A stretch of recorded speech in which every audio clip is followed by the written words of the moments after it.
j'espère que vous allez bien. Alors cette semaine on se retrouve avec une vidéo sur les choses à savoir en Corée du Sud, et vu que j'ai noté tellement de trucs que j'ai de quoi faire plusieurs vidéos, oui, histoire d'être assez courte. Je vais diviser cette vidéo en plusieurs, et cette fois-ci on va se concentrer sur les choses à savoir en Corée au restaurant et dans le métro.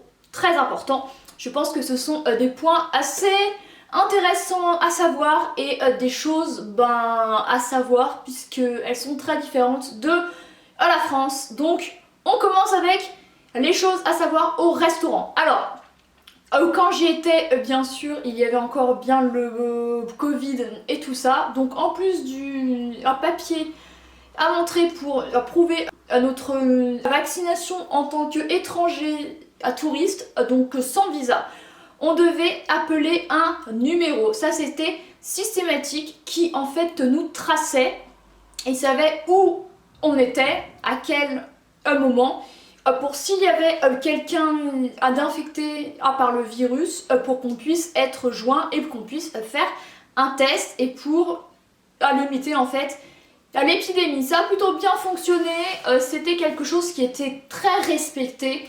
À chaque fois qu'on rentrait dans un resto, on montrait directement un papier de vaccination. Je le sortais avant même de rentrer, vu que je sais que avant même le bonjour c'était ça qui était à demander. Et ensuite on devait systématiquement appeler ce numéro. Alors la plupart ils vérifiaient à peu près qu'on l'appelait, mais il y en a plein qui, c'est pas qu'ils s'en fichaient, mais ils vérifiaient pas vraiment, donc on peut faire semblant de l'appeler et rien faire. Et voilà, donc ça c'est un truc, on voit qu'ils étaient vachement plus sur les règles qu'en France. Je dis ils étaient, vu que c'est quelque chose qui a été enlevé depuis fin février il me semble, cette histoire de numéro, et maintenant je ne sais plus trop comment ça se passe, mais c'est bien moins chiant. Voilà. La seconde chose à savoir au restaurant, c'est que des fois si vous allez dans un fast-food ou un truc du style Shake Shack, vous avez un beeper, mais ça c'est un peu comme dans certains autres restos, enfin en France, mais là-bas c'est plus systématique. Donc voilà, c'est quand même assez pratique. Une autre chose assez drôle et que j'ai pu voir au restaurant de Samgyeopsal, donc un barbecue coréen avec de la viande de porc, c'est une partie du porc assez grasse, mais c'est très bon. À chaque fois qu'un client rentrait ou qu'un client sonnait, et je vais vous expliquer juste après comment, ils disaient tous né, donc oui, mais tous. Et c'était très souvent, genre sans rire, toutes les minutes. Donc ça faisait une atmosphère très bruyante, en plus du bruit du barbecue et des gens qui discutaient. Il y avait à chaque fois tous les serveurs, et ils étaient bien 6 ou 7, qui disaient systématiquement né, né. C'était très drôle, je me suis dit, imaginez en France à chaque fois un serveur qui dirait oui à chaque fois qu'on l'appelle et tout, enfin si à tous les serveurs le faisaient, ce serait un peu relou.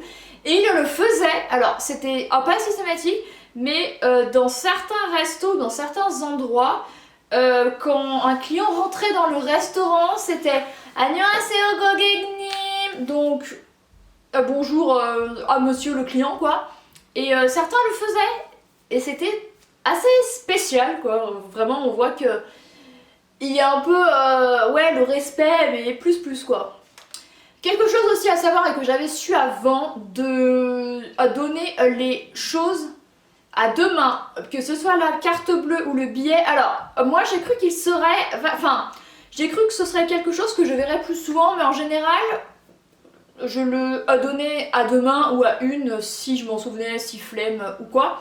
Mais souvent, le gars en face, il le prenait à une main. Donc je me dis, pourquoi est-ce que je me fais chier? Donc ça dépend, mais c'est plus poli de donner la carte bleue ou un billet à demain, mais personne vous fera de réflexion, vous êtes étranger, voilà. Après c'est bien de respecter les coutumes, mais si en face vous voyez que la personne s'en fiche, ben voilà quoi. En parlant de ça, pour la carte bancaire, je n'ai jamais dû faire mon code bancaire. Jamais, jamais, jamais. Ça veut dire que vous payez et c'est automatiquement crédité. Il y a le billet, le ticket qui sort et voilà. Donc si vous la faites piquer, c'est un peu embêtant, mais sauf qu'il n'y a que très peu de vols, donc il n'y a pas grand risque et c'est très pratique. Donc voilà, ah oui, et vous devez, de temps en temps, c'est assez rare, mais plutôt dans les magasins que dans les restaurants, si je me souviens bien, choisir la devise si vous souhaitez régler en won ou en euros et vous devez signer, mais c'est pas du tout systématique. Voilà, ça peut arriver, sachez-le. Si le vous disent sign Juseo, c'est que vous devez signer, ou un truc comme ça, c'est qu'il faut signer. Et voilà. Aussi, sachez que la Corée du Sud donc est de plus en plus en vogue, s'ouvre de plus en plus via plusieurs biais, mais que vous allez aller souvent dans des endroits, et même à Séoul, hein, qui est quand même une ville de plus en plus connue internationale et tout ça qui pèse. Vous allez souvent aller dans des endroits où les gens ne parlent pas anglais ou très mal anglais. Ça fera peut-être l'objet d'une vidéo, mais si vous n'avez pas des bases du tout en coréen, bon courage, mais genre vraiment.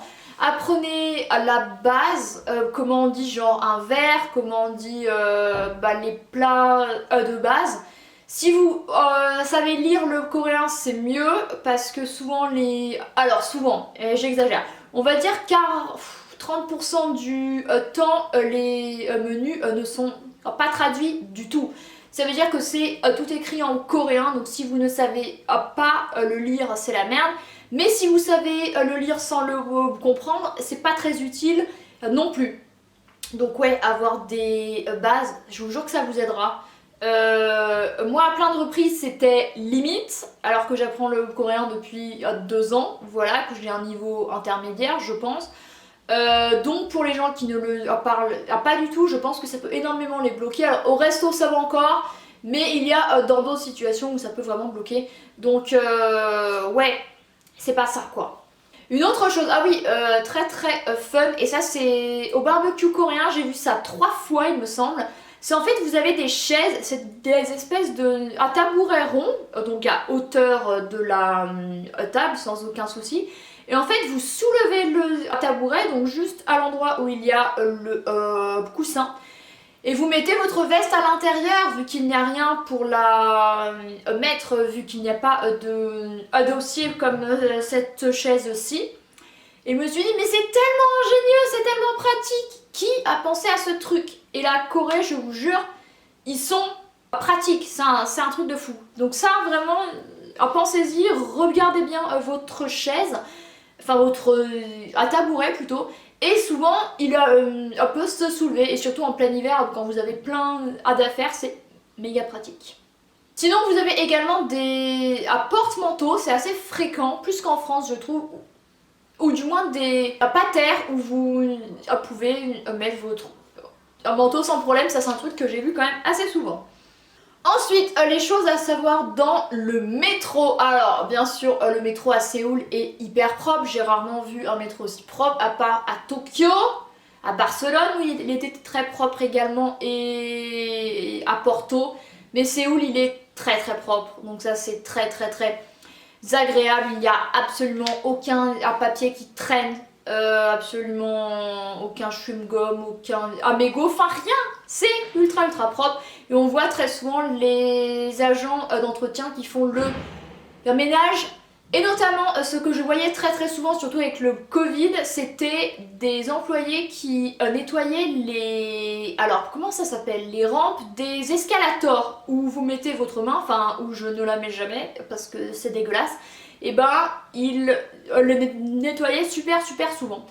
Donc voilà, c'est très propre. Alors, chose à savoir et que je vous avais dite dans ma précédente vidéo sur 5 différences Corée-France que je vous laisse juste ici, les WC sont gratuits dans le métro et il y a à chaque station des toilettes, à chaque, qu'elles soient petites ou grandes, il y a des toilettes qui sont hyper propres, vraiment ultra clean, sans souci. Voilà, ça c'est très agréable. Parce que bah du coup si vous avez la flemme d'aller dans un café ou quoi pour aller juste faire votre pipi, bah ça fait chier quoi. Et ben là c'est gratuit, donc ça c'est absolument génial, voilà. Ensuite au sol, dans le métro, vous avez des lignes jaunes. Et ça c'est systématique et je vous en reparlerai aussi dans une autre vidéo sur les choses à savoir qui concerneront d'autres éléments, mais il y en a dans le métro. Ça veut dire que quelqu'un qui est aveugle peut prendre le métro sans aucun souci, vu que ces lignes jaunes sont de partout, littéralement de partout. Donc ça c'est très bien pour les aveugles. Donc voilà, et le métro en façon générale à Séoul est quand même bien pensé pour les handicapés ou les personnes à mobilité réduite, vu que sur Kakao Maps il y a indiqué à chaque station s'il y a un ascenseur, des escalators ou quoi, et vous pouvez voir la sortie exacte où il y a un escalator, des escaliers, un ascenseur, donc ça c'est pratique pour tous. Et il y a également, je crois, si je ne m'abuse, quasiment à chaque station un ascenseur. Donc que vous soyez âgé, enceinte, à mobilité réduite ou chargé, c'est ultra pratique. Et ça c'est quasiment systématique et ça vous pouvez le voir sur l'application. Je l'ai fait plusieurs fois, notamment quand j'étais sortie de ma quarantaine en janvier. Quand j'ai chopé le Covid, j'ai pu voir que à la sortie à la station, il y avait un ascenseur. Et ça, je vous jure, c'est ultra méga pratique. Aussi, un élément qui est assez drôle, vous avez une petite musique qui annonce quand le métro arrive. Je ne me souviens plus exactement comment ça fait. Mais en fait, du coup, si vous ne comprenez rien au coréen, vu que ensuite elle dit que le train pour tel endroit arrive, et vous le savez avec la musique, donc ça c'est ultra cool aussi. Les wagons sont spacieux, ultra clairs, ultra clean, voilà, comme le métro quoi. Et il y a des sièges spéciaux pour les femmes enceintes qui sont roses. Il y a un sigle écrit en coréen et en français. Si vous ne le voyez pas, c'est qu'il faut changer Dieu. C'est très rare qu'il soit pris par des femmes autres que enceintes. J'en ai vu quand le métro était blindé et surtout par des vieux. Voilà, puisque les vieux ont tous les droits en Corée, c'est pas faux du tout. J'ai vu plusieurs fois par des hommes ou des femmes, genre entre 30 et 50 ans, donc qui n'étaient pas vieux quoi. Mais c'est très rare et c'est quand le métro est bondé, sinon c'est quand même bien respecté. Donc ça c'est cool. Et en fait quand vous êtes enceinte, alors je ne sais pas exactement la procédure vu que je ne le suis pas, mais une femme enceinte doit montrer un papier ou un truc, je ne sais pas où, et en fait elle a une espèce de sigle sur une espèce de porte-clés ou quoi, qu'elle se met soit autour du sac, autour du cou ou quoi, pour que les gens voient bien qu'elle est enceinte, voilà, et lui laisse la priorité. Donc ça, j'ai trouvé ça vraiment très chouette que ce soit respecté. Par contre, chose très bizarre, j'ai quasiment croisé aucune femme enceinte. Donc en vrai, ces sièges, je les ai vus occupés peut-être 5 fois par des femmes enceintes en 3 mois. Voilà, c'est à savoir. Aussi, quand avant d'arriver à l'arrêt de métro, lorsque vous êtes à l'intérieur du train, enfin du métro quoi, il indique la sortie, si c'est à droite ou à gauche, donc il le dit en coréen, et il indique avec une couleur en fait qui clignote le long de la porte avec une flèche. Donc c'est super pratique si vous ne comprenez rien au coréen ou à l'anglais, vu qu'il le répète ensuite en anglais. Donc ça c'est super pratique. Voilà, c'est pratique là-bas en Corée, vu qu'en plus dans le métro très souvent ils sont tous, mais quand je dis tous, je pèse mes mots, 95% du temps il y avait quasiment tout le monde qui était sur son téléphone. Donc c'est pour que ce soit pratique et visible vite quoi. S'ils ont en plus loupé l'information oralement puisqu'ils étaient occupés à écouter un truc, et ben voilà, c'est... À la Corée, je vous dis, c'est pratique, c'est un truc de fou. Un truc super chiant. En France, quand tu sors du métro, on te laisse sortir avant que la personne en face rentre. En Corée, il te pousse pour rentrer avant même que tu sortes. Quand je l'ai dit en coréen, il m'a dit ah mais non, c'est plutôt bien. Je dis non, ultra pas en fait. Donc ben faut pousser un peu pour sortir et leur faire comprendre que vous avez priorisé quoi. Eux ils apprendront le prochain ou ils attendront 3 secondes et demie. Ça m'a vraiment saoulé et je vous jure c'est assez systématique. En fait vu qu'ils sont ultra pressés, et ben voilà, ils sont à 3 secondes près, très clairement. Donc voilà. À chaque station de métro, chose qu'on a pas en France, si je ne me trompe pas, du moins quasiment pas à Lyon où ça fait que 2. En gros, à chaque station, il y a plusieurs sorties. Il y a entre 2 sorties, ce qui est très rare, à 6 voire 10 sorties. Genre à Hondé, il y a 9 sorties, je crois. Donc c'est juste la station ou si vous descendez à la 6 ou si vous descendez à la 9 à pied, c'est genre 10 minutes. Donc ça vaut le coup de bien voir où vous allez. Et très souvent, un restaurant ou un café, ou si vous avez rendez-vous, il va vous dire à la sortie 3, vu que c'est très grand. Donc ça c'est ultra pratique je trouve. Et du coup, si vous savez à quelle sortie la plus proche le métro se prend, vu qu'à Hondé il y a 3 lignes ou 4, et que il y en a une, la 2, elle se prend ultra loin de la sortie 7, et il faut le savoir quoi. Donc soit vous y allez à pied de la sortie 7, vous rentrez dans le métro et ensuite vous marchez à l'intérieur, soit à l'extérieur. Mais ça c'est à tout un process et souvent il y a très souvent il y a 5 ou 6 sorties, c'est absolument énorme.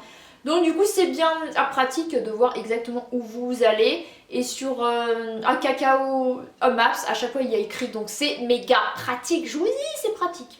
Un truc qui est ultra bien, le métro de Séoul va jusque à l'extérieur de Séoul, genre à Paris, le métro il va jusque dans la banlieue, enfin le RER, le métro je ne sais plus exactement, mais il reste à plus ou moins à Paris.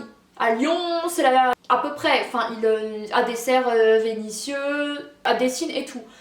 À Séoul il va jusque dans des villes vraiment extérieures à Séoul. Ça veut dire que vous pouvez aller à l'aéroport en métro, qui est à Incheon et qui est réellement à l'extérieur de Séoul, vu que en métro c'est quasiment 1 heure. Là, vous pouvez aller à Suwon en métro, c'est ultra pratique et ça vaut le prix d'un ticket quoi. Donc ça, je trouve ça absolument génial que ce soit aussi bien fait. Voilà.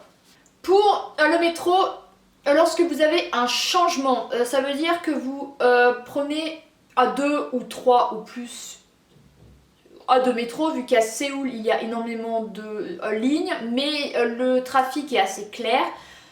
Si vous utilisez une application, les premières semaines bien sûr, je vous y encourage très fortement. Et si vous prenez plusieurs métros, au moment où vous passez votre carte pour rentrer, automatiquement à 1250 won vont vous être à débiter, donc ce qui représente à peine 1 euro. Mais ensuite, si vous faites un changement, vous la remettez. Et si vous allez loin, vous payez un peu plus, mais un tout petit peu plus. Genre, le max que j'ai eu, c'est 300 won, je crois, ça fait 20 centimes. Donc au pire, votre trajet vous coûtera 1,30 €, un truc du style. Donc c'est quand même bien à moins cher que Lyon, à Paris ou quoi. Mais le souci, c'est qu'il n'y a aucune carte d'abonnement comme à Navigo qui fait votre trajet au mois, enfin au mois quoi, moins cher. Donc ça c'est chiant. Au final un trajet individuellement est moins cher qu'en France, mais vu qu'il n'y a aucune offre de fidélité, ben au final moi ça allait très vite. Genre en un mois j'avais dépensé plus de 100-120 € quoi. Après je prenais beaucoup le métro pour visiter quoi. Mais ouais, ça coûte vite cher. Voilà, c'est ça qui est pénible. Et pour prendre votre Timony, qui est la carte spéciale, vous allez dans un convenient store, donc 7-Eleven, GS25, qu'est-ce qu'il y a d'autre comme chaîne? Voilà, E-Mart, et vous demandez la Timony. Vous devez avoir forcément du liquide. Ensuite, il faut avoir systématiquement du cash pour la recharger dans le métro. L'appareil ne prend pas la carte bleue, pourquoi? Bref.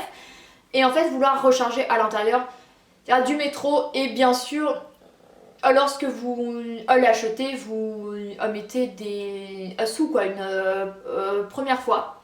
Mais ensuite, il lui faudra impérativement avoir du cash pour la recharger, donc ça c'est à savoir.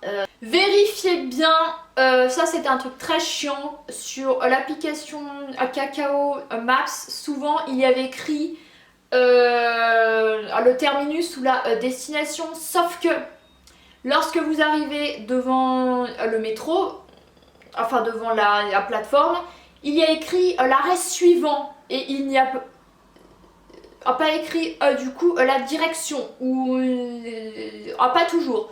Donc il faut que vous mettiez la flèche en bas sur votre appli pour afficher toutes les stations desservies et être sûr que c'est le bon, parce que je me suis gourée 2 fois et je suis allée dans le sens contraire. Donc faites ça, vérifiez bien, très important. Oui, en parlant de la Timony, un truc absolument génial qu'il n'y a pas en France, pas du tout, c'est que votre Timony, si vous l'avez achetée à Séoul, vous pourrez vous en servir à Busan. Elle est valable dans tout le pays. Donc si vous l'avez avec vous à Séoul et que vous allez prendre le bus à Busan, vous vous en servez. Je vous jure, ça c'est un truc absolument génial. Je me suis dit, mais ils sont innovateurs quoi. Ça c'est trop bien. Et en parlant du bus, est-ce que j'en parle dans cette vidéo? Je pense que j'en parlerai dans une autre vidéo. Et qu'on va conclure cette vidéo ici, car parce qu'elle est suffisamment longue, mais il y a plein de choses à dire. Donc après, il y aura une autre vidéo dans ce style sur des thématiques différentes. Et je pense qu'il y en aura peut-être encore d'autres sur les trucs. À savoir dans certains endroits spécifiques en Corée du Sud, parce qu'il y a énormément de choses à dire. Voilà, j'espère que cette vidéo vous aura plu. J'ai oublié un truc, excusez-moi. Tout est traduit bien sûr en anglais dans le métro, contrairement à certains restos. Les trajets, enfin c'est écrit dans un autre alphabet en plus du coréen, donc aucun souci si vous ne savez pas lire le coréen ou le parler. Je vous conseille tout de même de savoir le lire et de savoir dire un minimum. Comme je vous le disais, parce que ça va vous bloquer, mais pour vous déplacer, il n'y aura aucun souci. Vu qu'à chaque fois c'est traduit en anglais, voilà, j'ai failli oublier. Et même dans les villes en dehors de Séoul, je peux vous le dire, même à Jeonju, à Suwon, quand j'ai pris le bus, c'était tout traduit. Voilà, donc ça, par contre je trouve ça vraiment bien. Voilà, j'en ai fini pour les choses à savoir au resto et dans le métro en Corée du Sud. J'espère que cette vidéo vous aura plu, a été informative puisque ça a été le but. Dites-moi en commentaire la chose que vous avez trouvé la plus étonnante, ça peut être assez fun. Et merci d'avoir regardé cette vidéo, je vous laisse toutes mes vidéos sur la Corée en barre d'infos et moi je vous dis à la semaine prochaine, bye.